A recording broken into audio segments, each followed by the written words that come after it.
Muy bien, estimados alumnos, queridos compañeros de camino. Vamos a empezar a ver entonces el principio de subsidiariedad. Empecemos para ello por algunas definiciones que son necesarias para abordar este principio. El primero de ellos es la noción de sociedad civil. Entendemos entonces nosotros desde la moral cristiana a la sociedad civil como el conjunto de relaciones originarias y espontáneas entre individuos y sociedades intermedias. Repito, un conjunto de relaciones. O sea, la sociedad civil es un conjunto de relaciones, una cantidad de sujetos que entran en relación unos con otros. Esas relaciones pueden ser individuales o sociales, es decir, de persona con persona, o de una persona con una asociación, o de asociaciones entre sí. Y algo importantísimo, estas relaciones son originarias y espontáneas, es decir, brotan de la naturaleza humana porque el hombre es un ser social. El hombre es un ser social, es un ser relacional, entra en contacto con sus congéneres. Es por ello que es una nota característica del ser humano entrar en vida social. Y es espontánea porque nadie la está imponiendo. El Estado no impone a la sociedad civil. La sociedad civil preexiste al Estado. El Estado viene luego como una organización formal que se da a la sociedad. Pero quitando el Estado, ya queda la sociedad civil. ¿Qué serían entonces un segundo concepto a definir? Las sociedades intermedias. Por ellas entendemos las expresiones agregativas de tipo natural, económico, social, cultural, entre otras. Son expresiones agregativas a las que las personas dan vida espontáneamente. A través de las sociedades intermedias, la persona humana, el ser humano, el hombre, la mujer, entra en contacto con sus semejantes dentro de la sociedad. Son como pequeñas sociedades dentro de la sociedad, por eso es que se llaman sociedades intermedias. Tenemos, por ejemplo, la sociedad como un todo, la nación, y tenemos al hombre como persona individual, y en lo intermedio están esas sociedades originarias que son propias de la sociabilidad humana. Por ejemplo, la familia, las comunidades, los gremios profesionales, los grupos de trabajadores en sindicatos, son instituciones que no son el Estado y tampoco son expresión de la sociedad como un todo, ni mucho menos una expresión individual del ser humano. Son una sociedad intermedia. Tercera categoría o tercera definición. Tejido social. ¿Qué es el tejido social? Es una red de relaciones entre los agentes de la sociedad civil. O sea, la sociedad civil la componemos nosotros y los grupos humanos que nosotros a su vez componemos. Y entonces esa cantidad de sujetos que integramos la sociedad civil, entramos en relaciones unos con otros. Eso es el tejido social, esa red, ese conjunto de relaciones que vamos como una araña, por decirlo de alguna manera, tejiendo, ¿verdad? Una conexión con otra, con los hilos, hasta hacer un tejido, una malla, una red de relaciones entre todos. Eso es el tejido social. Y constituye una base de la verdadera comunidad de personas. Y algo muy importante, este tejido social hace posible el reconocimiento de formas más elevadas de sociabilidad. Entramos en contacto unos con otros en la sociedad civil y en esas relaciones consideramos necesario crear una figura por encima formalmente constituida que procure el bien común, y eso es lo que llamamos el Estado. El Estado es la nación jurídicamente organizada, el conjunto de los españoles, el conjunto de los venezolanos, de los chilenos, ecuatorianos, dominicanos, de donde quiera el país que estemos, el conjunto de todos somos una nación. Pero hasta que no nos ponemos de acuerdo y nos dictamos una constitución, no vamos a hacer un Estado.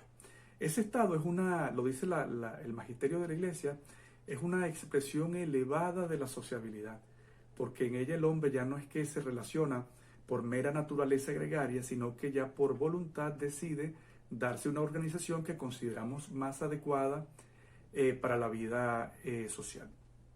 Algo muy importante. Sin tejido social espontáneo no puede haber, no puede reconocerse el Estado. El Estado surge de la sociedad.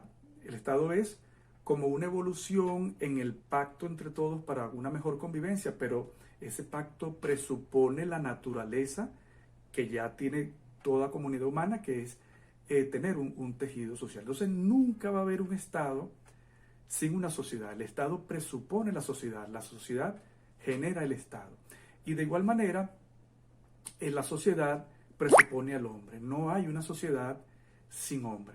Para que haya sociedad tiene que haber hombre, y para que haya Estado debe haber sociedad. En latín esto se diría nemo civitas sine societas y nemo societas sine homo, como lo pueden ver en las diapositivas. Siendo entonces que el Estado surge por la naturaleza social y gregaria, o sea, el Estado presupone a la sociedad y que la sociedad crea el Estado para optimizar las relaciones, el orden social y lograr de mejor manera el bien común. Entonces el Estado tiene un carácter instrumental con respecto al bien común. Hablamos de una instrumentalidad del Estado. Ello nos lleva como cristianos a que debemos tener muy claro que no se hizo la sociedad para el Estado, como lo conciben los estados totalitarios, como el caso de Venezuela y de otros países con estas ideologías contrarias a la moral cristiana, Cuba, China, donde el ciudadano se es concebido como hecho para la sociedad y la sociedad a su vez hecha para el Estado, pero pues no, es totalmente al revés. El Estado es un instrumento para el bien común, es un instrumento, un medio para alcanzar un fin que es el bien común de la sociedad. Así como la sociedad debe evidentemente procurar el bien de cada persona. Entrando ya sobre lo que es el concepto de subsidiariedad, de este tan interesante principio. Etimológicamente, subsidiariedad viene del latín subsidium, que significa ayuda. Entonces así tenemos que el principio de subsidiariedad implica la ayuda, una ayuda al hombre, una ayuda a la sociedad.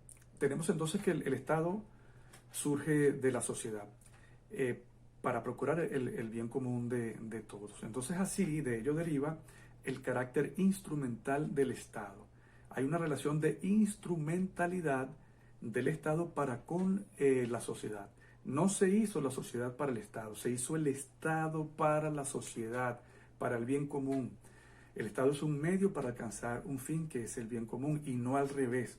No se hizo la sociedad para el Estado, que es la manera errónea, pecaminosa, inicua, anticristiana como lo conciben los estados totalitarios, como el caso de Venezuela, como el caso de Cuba, China, donde el hombre está al servicio del colectivo y la sociedad está al servicio del Estado. Ello no puede ser así, porque la naturaleza es que exista la sociedad. El Estado surge para el bien común, para garantizar la sociedad, no al revés. Viendo un poco de dónde viene este concepto de subsidiariedad, nos encontramos con su etimología. El origen del vocablo viene del latín subsidium, que significa ayuda. Entonces el principio de subsidiariedad implica ayudar, pero de una manera que ya lo vamos a ir aclarando.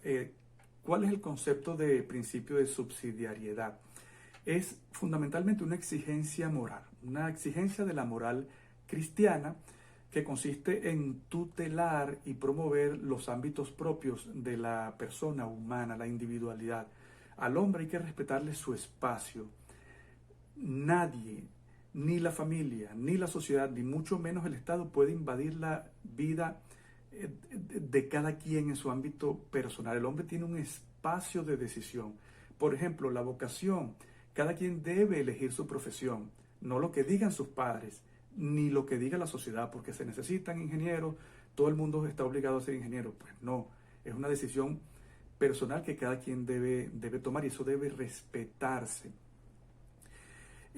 Asimismo, el principio de subsidiariedad implica tutelar y promover no solamente el ámbito propio de la persona humana como individualidad, sino también de las expresiones originarias de la sociabilidad, es decir, de las sociedades intermedias.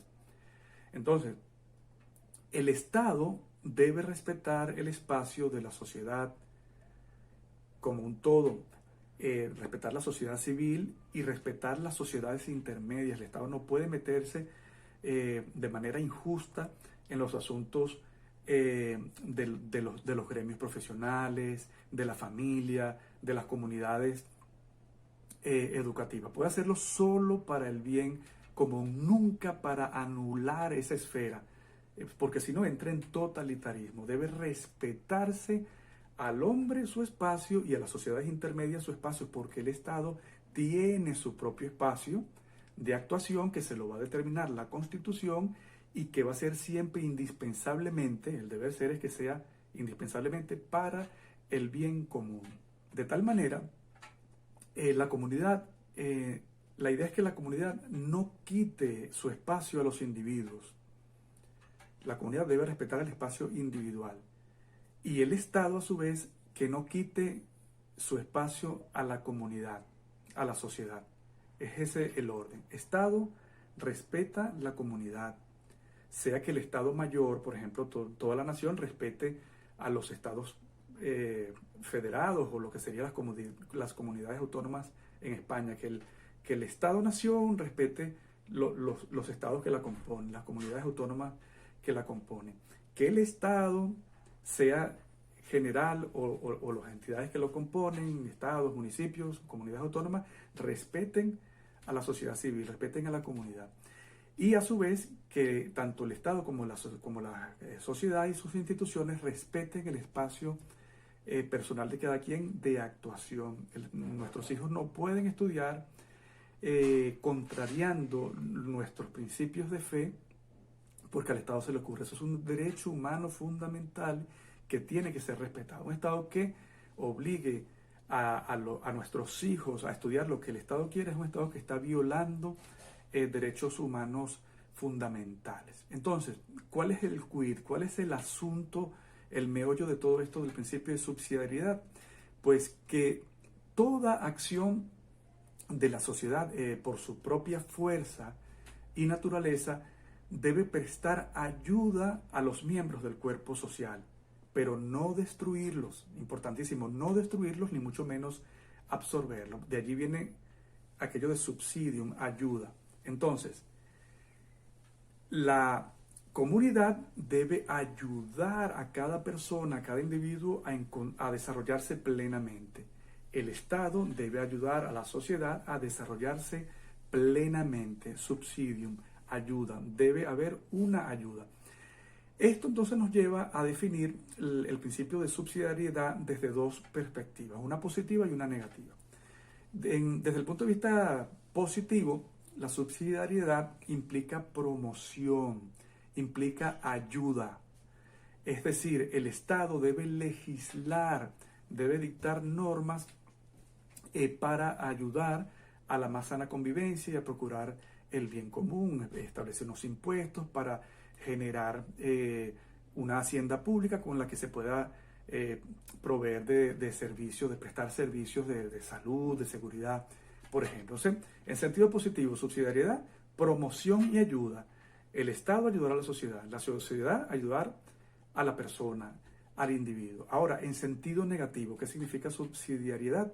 Pues la abstención, esto es importantísimo, recuerden que es en sentido negativo, abstenerse de restringir los espacios propios del individuo y de las sociedades intermedias. Es decir, Estado, tú debes ayudar a la sociedad y al hombre sin arrebatarle sus ámbitos específicos de actuación. Igual, sociedad, tú debes ayudar al hombre sin arrebatarle su espacio. Es decir, ayúdalo cuando sea necesario, pero no le quites su espacio, porque Dios, que nos hizo a su imagen y semejanza, nos hizo con la capacidad de desarrollarnos, nos dio talentos, nos dio habilidades, nos dio potencia para lo que decía el mandato genético, para henchir y dominar la tierra. Entonces al hombre no se le debe subyugar arrebatándole sus propias iniciativas, sus propias libertades y su responsabilidad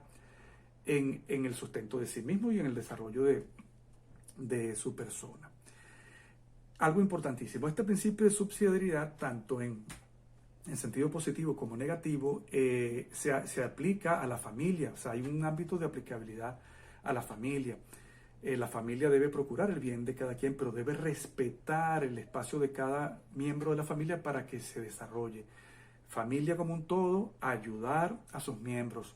Padres, madres, ayudar a sus hijos a desarrollarse, pero sin quitarles la oportunidad que tienen y a la que tienen derecho de ellos mismos poder desarrollarse según su vocación, según sus potencialidades, según sus probabilidades en el desarrollo de su vida. Respetar, esto es muy importante.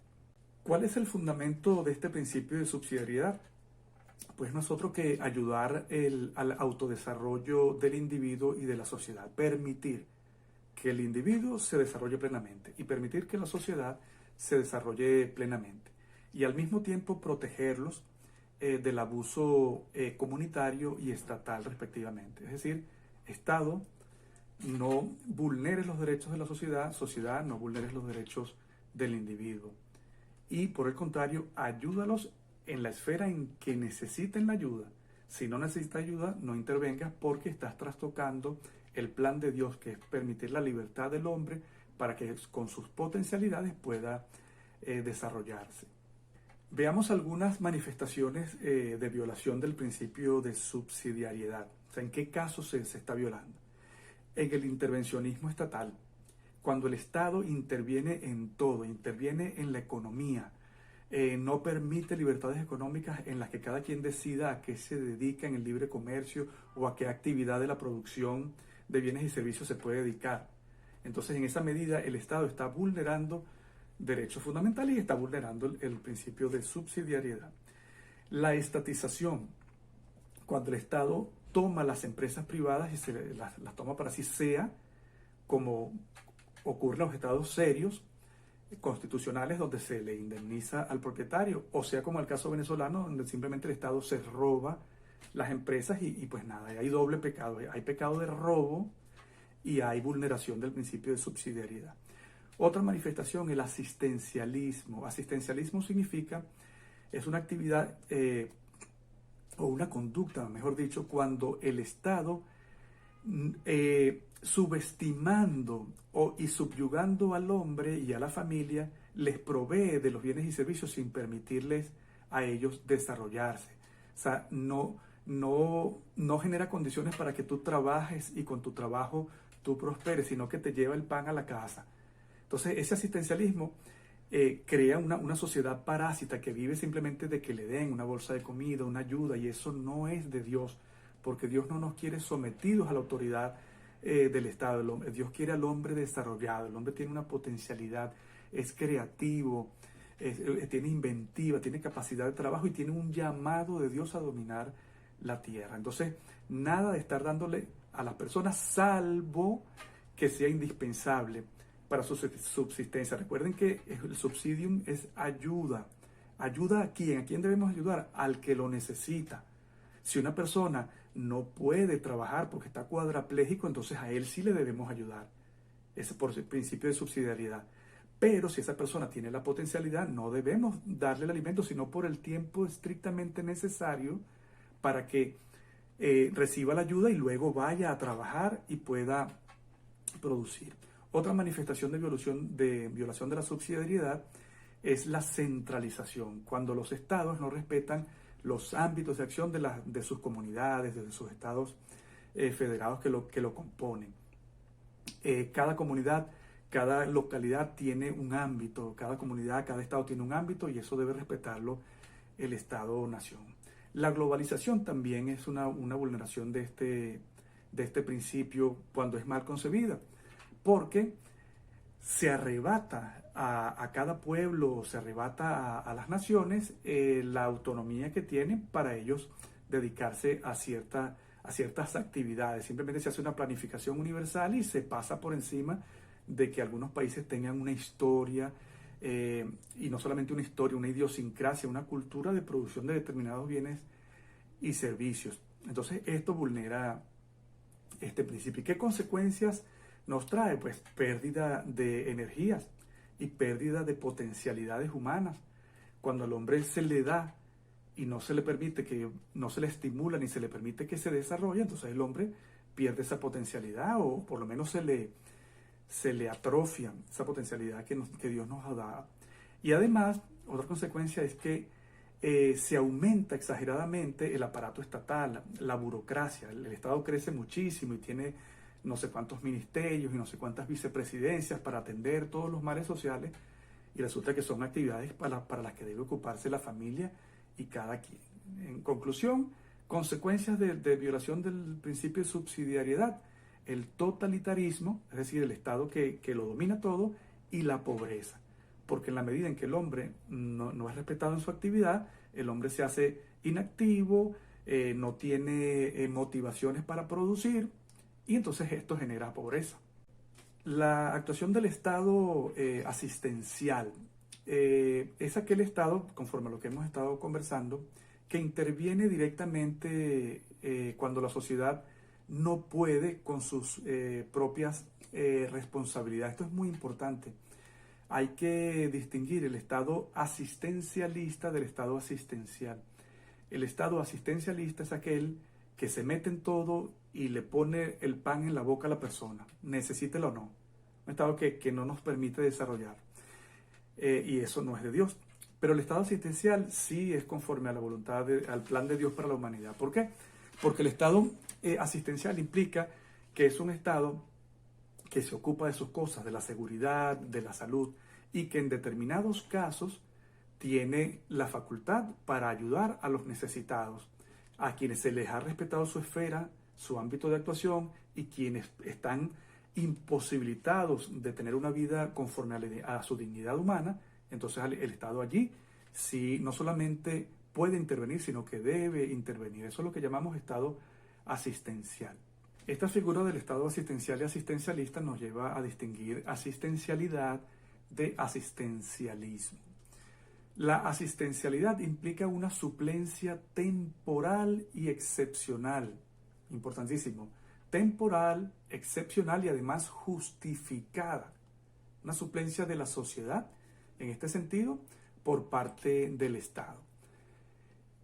¿Qué significa esto? Que el Estado, cuando obra con asistencialidad, va a suplir a la sociedad, va a suplir a la familia e incluso a la persona que está impedida de proveer a su propia manutención, le va a suplir a él mismo en su trabajo, en su capacidad de producción, le da una ayuda, pero esto tiene que ser una suplencia temporal, no puede ser permanente, porque si es permanente está subyugando al hombre y lo está frustrando, le está llevando a que no desarrolle su potencial. Y además de temporal, debe ser excepcional, solamente en los casos en que el hombre realmente esté incapacitado, que la sociedad esté incapacitada de lograr ese bien personal, ese bien común. Entonces en esos casos es que se debe actuar, y por ello es que hablamos de una suplencia temporal, excepcional y también justificada, que no sea, bueno, es temporal, solo por este tiempo, y excepcional, solo a estas personas, pero no está justificada porque la persona tiene plena capacidad de trabajar y simplemente es que no quiere trabajar. Entonces allí no estaría justificada. Es por ello que hablamos de que la asistencialidad tiene límites.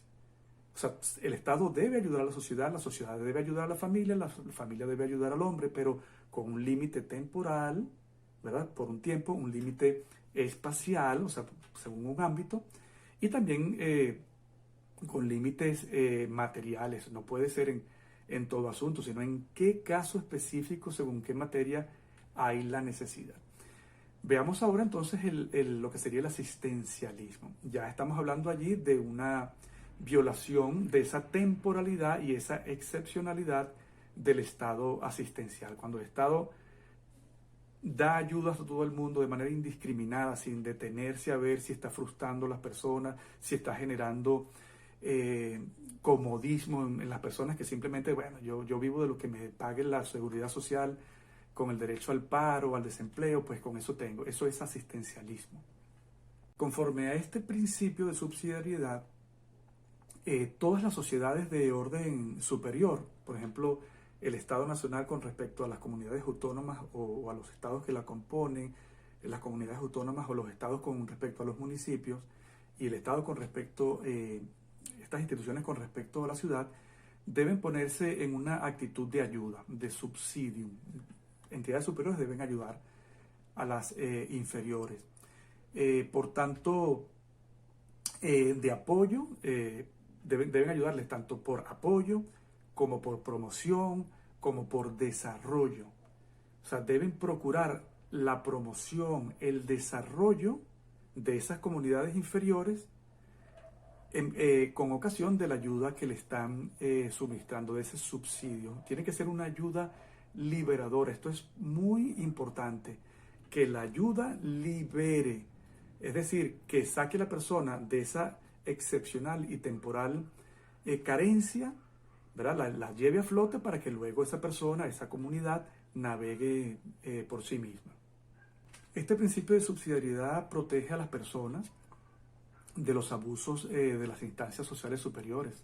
Al respetársele su espacio, al hombre, al respetarse el espacio a la sociedad, pues se les está protegiendo y a la vez está garantizando que cada una de estas figuras, sea el individuo, la persona humana o la comunidad, que aporte lo que tiene de original. O sea, que no se sesgue, que no se impida, que no se frustre esa potencialidad que tiene cada quien y cada comunidad de generar algo original.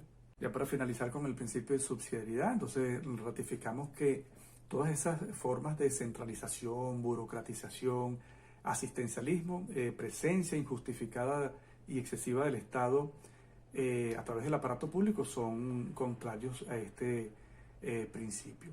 Y muy importante que esta ayuda que vayan a brindar el Estado y las entidades que lo componen a la sociedad y al hombre deba ser siempre una suplencia, que se supla esa excepcional y temporal situación de carencia en la que esté la persona o la comunidad intermedia.